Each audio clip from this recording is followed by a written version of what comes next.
Meron daw vlogger na Pilipino na tinira pa raw si Manny Pacquiao. At sinabing dapat daw si Manny Pacquiao ay bawian ng lisensya dahil 46 years old na.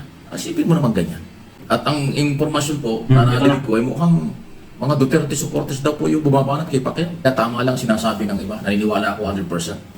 Sarado ang isip, mababang level mga Duterte supporters. Hello mga Kadunatics, isang vlogger nagsabi na patatanggalan ng lisensya itong si Manny Pacquiao pagkatapos ng laban. At nung nakita ni Coach Buboy ito, sabi niya kung makita kitang vlogger ka, sasampalin talaga kita. Totoo naman mga Kadunatics, kahit sino, basta fan ka of boxing, talagang masasaktan ka at talagang masasabi mo yun. Ngayon, may isang vlogger din ang nag-react. Isang faithful SMNI journalist noon mga Kadunatics. Tinatanggal ni Kibuloy, ngayon, nag-aalburuto. Tinira ang SMNI, tinira ang lahat ng mga nakasuporta sa SMNI, lahat ng mga Duterte vloggers at mga Duterte. Lahat ng mga vlogs niya mga Kadunatics ngayon, patungkol sa mga Duterte, negative na lahat. Matanda na yung mga sinasabi. Nako, ewan ko na lang. Ngayon, pinagbintangan niya mga Kadunatics na ang vlogger na yun na nagsasabi na patanggalan ng lisensya si Manny Pacquiao ay DDS vlogger.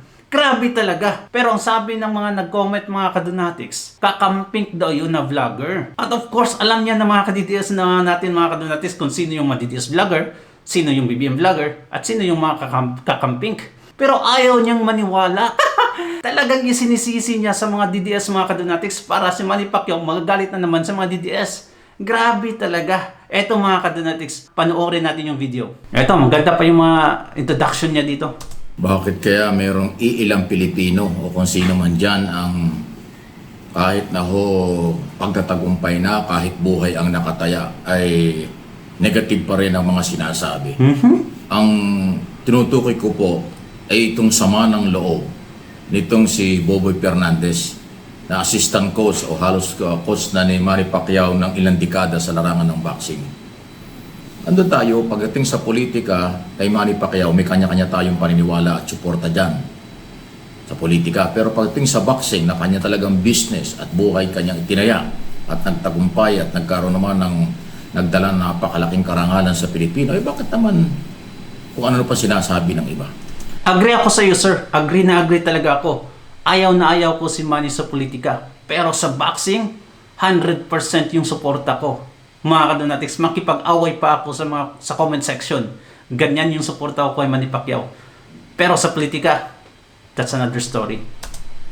Ayaw ko nang ipakita sa inyo dahil doon pagkatapos ng fight kahapon o diyan sa isyong yan, nagsalita ho si Mr. Fernandez na kaya daw siya masama ang loob. Ang feeling niya nanalo si Manny Pacquiao. Dahil kitang-kita naman niya eh. Kaya lang di ba sinasabi nga ng mga boxing analyst sa Amerika parang hinold up o robbery daw yung pagkatalo ni Manny Pacquiao. So masama ang loob ni Mr. Fernandez dahil tingin niya nanalo pero nag-draw nga ang desisyon ng mga boxing judges. Ganun pa man ang hindi daw niya nagustuhan, meron daw siya nakitang vlog. Meron daw vlogger na Pilipino na tinira pa raw si Manny Pacquiao. At sinabing dapat daw si Manny Pacquiao ay bawian ng lisensya dahil 46 years old na. Asipin mo naman ganyan. Sa halip na suportahan dahil alam nyo, hindi ho biro yan 46 years old. Pero nakipagsabayan sa 28 years old na si Mario Barrios. At tumagal ng 12 rounds na napakalakas pa rin ni Pacquiao. Ang tingin ko nga sa akin, personal na opinion, panalo pero wala tayong magagawa. Ang judge po ang nag-decide na draw. Bakit naman sasabihin pa ng Pilipino na dapat bawian na ng lisensya dahil 46 years old na? Ano yan? Anong suportang meron ka kung sino man yan?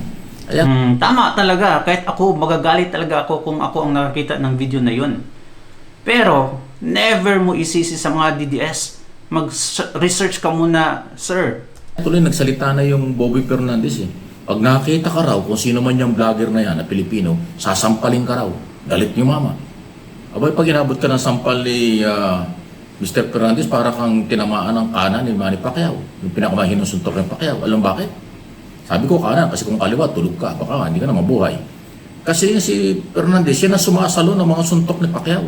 Agree? Sa training, di ba? Kung anong lakas at bilis ni Pacquiao sumuntok, sinasalo yun ni Fernandez doon sa training ng ilang dekada na.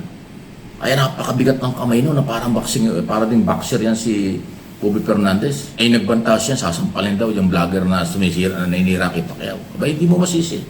Sumama na nga ang loob niya dahil natalo, sa tingin niya ay panalo, katulad ng tingin ko, tingin din siguro ng mga Pilipino nakakaintindi ng boxing, nanalo si Pacquiao, pero nga draw ang desisyon, kaya malungkot.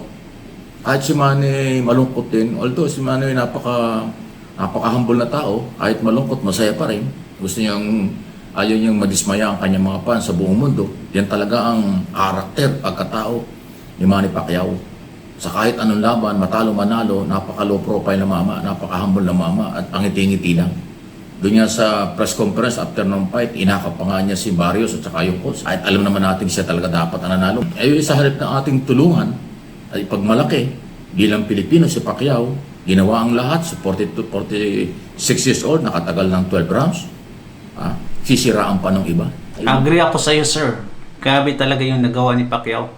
Saludong-saludo ako. Kaya nung Sunday, mga kadonatics, nung nilabas yung resulta, yung na-draw, grabe, parang naiyak ako. Dahil convinced talaga ako na panalo talaga si Pacquiao. Makita man natin sa unofficial scorecard, mga kadonatics, lamang na lamang si Manny Pacquiao. Ewan ko, bakit ganyan yung mga judges, di ba? At ang impormasyon po na narinig ko ay mukhang mga Duterte supporters daw po yung bumabanat kay Pacquiao. Excuse me, sir, mag-research ka muna. Grabe talaga yung kanya, mga kadonatics. Parang isinasabong niya mga Duterte supporters sa mga supporters ni Pacquiao. Iba talaga. Utak talangka tong tanda na itong mga kadonatics eh. Bakit hanggang ngayon galit kayo kay Pacquiao? What? Hindi na nga siya nanalo na karaang eleksyon. Ngayon naman, draw yung kanyang laban, tinitira pa niyo. Isa akong solid na DDS vlogger. Lahat ng content ko about kay Duterte. Pero nawala yung hate ko kay Pacquiao nung bumalik siya sa boxing. Kaya wag mong isisi sa amin na DDS vlogger yung nagsabi na patatagalan ng lisensya si Manny Pacquiao. Kasi at for sure, talagang idolo ng mga DDS tong si Manny Pacquiao as far as boxing is concerned. Kayo makamove on, iniwan kayo ni Pacquiao nung araw. Shh! Anong klase mga tao kayo talaga Kaya tama lang sinasabi ng iba, naniniwala ako 100%. Sarado ang isip, mababang level. Hindi ko naman nilalahat yung mga Duterte supporters. Ito talaga, mga kadonatics, maka-Duterte ito na makakibuloy pa. Nung nag-away sila, nako, biglang tinira mga Duterte, biglang tinira yung SMNI, si Kibuloy. Ewan ko ba anong nangyari. Galit na galit sa mga kadonatics nung tinanggal. Yan naman yung reason na yun. Na wala silang pakundangan at wala silang pakialam sa ginagawa ng ibang tao. Ang kanilang nakikita lang ay yung ginawa ng mga Duterte sa kanila tama. Kahit nang tukhang ng libo-libo mga tao sa kanila, tama pa rin yun. Wow! AJK, libo-libo? Para hindi niya alam yung update sa ICC, mga kadonatics, na nasa 48 lang yung alleged AJK, mga kadonatics, na sinasabi ng mga politiko at itong mga vlogger ng BBM, mga kadonatics, na libo-libo daw kuno yung pinatay. Pero sa official report, nasa 48 lang, di ba? Saan kaya galing yung data na kinuha niya, mga kadonatics? Kahit magmura araw-araw, sa kanila tama pa rin yun. Kahit nawala sa hulog ang mga sinasabi, sa kanila tama pa rin yun. Naghawa-hawa na sila. Pati ba naman si Manny Pacquiao na nagdadala ng karangalan ng lahat ng Pilipino sa international community, sa buong mundo, tinitira pa nyo. Hindi na nga nanalo, pero ang tingin natin panalo. Sa halip na tulungan, suportahan, moral support man lang, binabanatan pa nyo. Sana makita ka ni Boboy.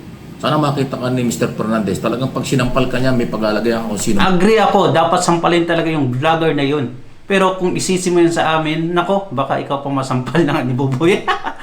Manyan. Sa bigat ng kamay ng mamang yon. Isipin mo, mga suntok na Pacquiao, sinasalo niya. Paano yung pagnanampal yun? Parang kasuntok na rin yun. Kasi kaya ako sinagsalita ng galit na Very emotional na siya, emotional doon sa nangyari dahil natalo o dahil nag-draw, hindi nga dapat.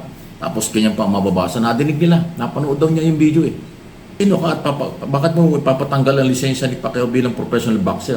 Talaga namang, ano na nga yan bayani na nga sa larangan ng boxing niya sa buong mundo, kinikilala na nga yan sa buong mundo. Tapos yung vlogger na Pilipino, ikaw pa ang maninira. Saan ka naman umuhugot yan? Super, pasaway.